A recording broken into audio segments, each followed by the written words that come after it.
Phase 3 Marksman Hunter PvP and PvE build guide into one video. A super fast, quick video, right to the point. I don't want to waste your guys' time. I know you're here for talents. You want to see the talents, you want to see the runes, you want to see the rotation, the gear, what gear pieces are we picking. So here we go, diving in and starting with the PvP build. First and foremost, my favorite part of World of Warcraft, the PvP gameplay. Here's the talent tree.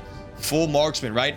You have to put a certain amount of points into marksman in order to get that true shot aura. You definitely want that true shot now, chat, because they got a massive buff. Range attack power increased by 300. Holy shit, that is massive. So here's the talents for marksman. Nothing in the BM tree. And then survival, we can finally put some points into survival now that we're level 50, which is awesome. So we got 3 into the humanoid for more damage against players, 2 for parry, and then 5 into entrapment. So our traps have a chance to actually root people. Huge for PvP gameplay. Now for the runes, you'll see them all right here. I'm not really doing much of a lone wolf anymore. I will take no pet into STV because having a pet in STV event doesn't make any sense.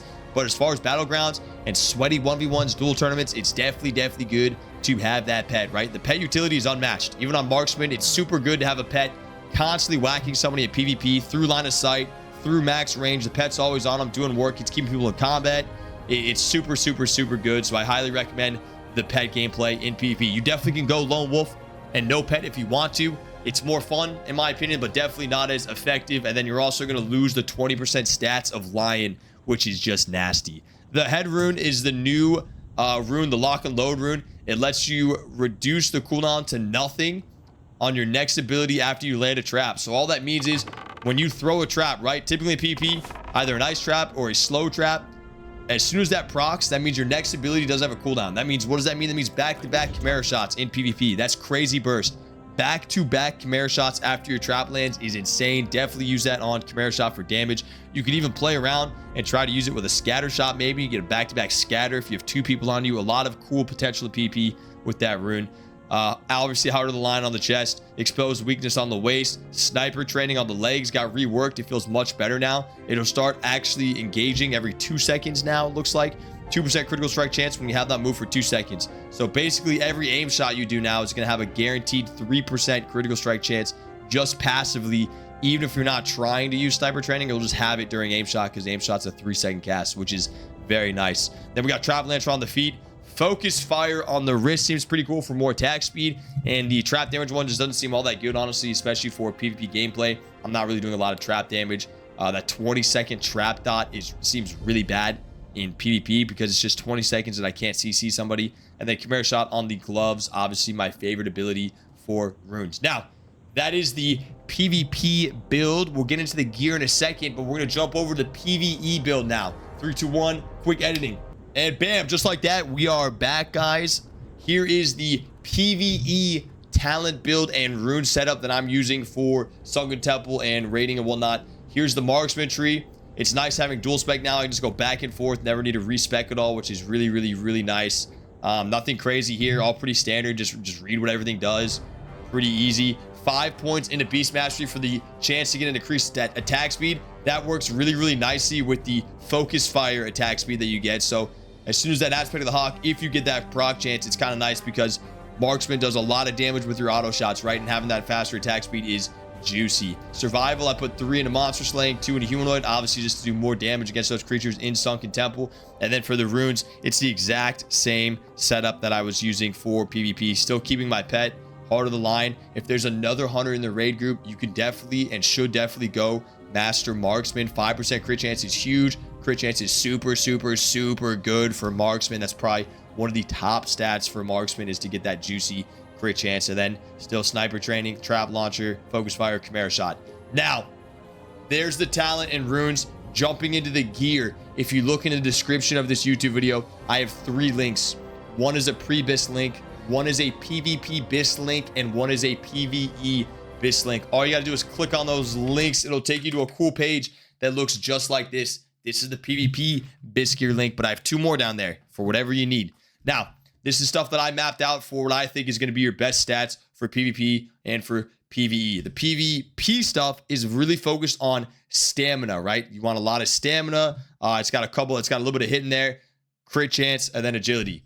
That's what we're going for on the PvP build. Stamina's king in PvP. On the PvE side of things, right, it's really focused on getting a lot of hit Hit chance is huge. We actually have a lot of gear with a lot of hit chance, so it feels nice to be able to stack that hit up. So we're working on the hit chance, the crit chance, the attack power agility, right? Those are your big ones that you want to focus on for PvE. Just click the link, follow the gear that I'm recommending.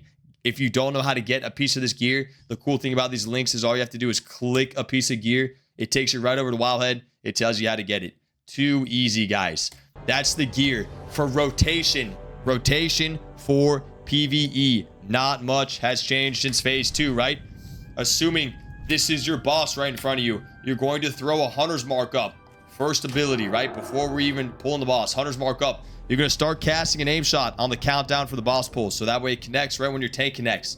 Once the aim shot lands, you're going to wait. You can let the auto attack hit. Then I send a Serpent Sting. Keep the Serpent Sting up the whole time with your Chimera shot. So you're going to do a Serpent Sting into a Chimera shot, auto, multi-shot, right? And then from there, the cool new thing we have now, thanks to our new helmet rune lock and load, is the potential to throw traps.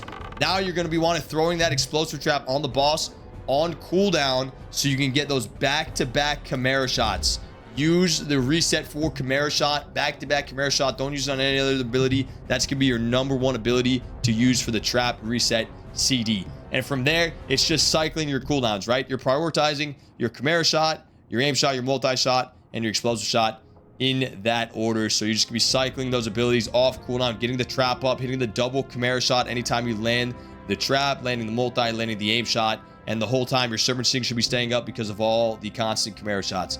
You're not worried about mana. If you start to go you're just gonna pop Viper on and continue to do business as normal until you're back to full mana, and then you go back to Hawk. It's that easy, that simple, man. Not too different from phase 2. The only difference is you really want to get those traps out now for the back-to-back Chimera shot damage. That goes over the talents, that goes over the gear, that goes over the runes.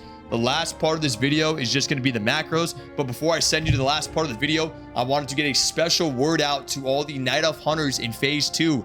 If you guys were a Night Elf hunter using that Gnomer gun last phase, you guys are absolutely hideous, bro. You guys disgust me. What are you doing, man? Are you serious? You're gonna be that down bad to min-max that you're gonna run that stupid fucking gun on your Night Elf hunter? That is so disgusting, bro.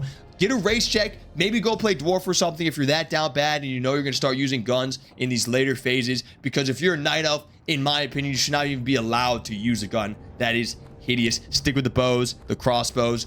Make your character look very aesthetic right now. Have fun in the macros. Don't forget to like, comment, subscribe, and I'll catch you guys on the next one. Adios.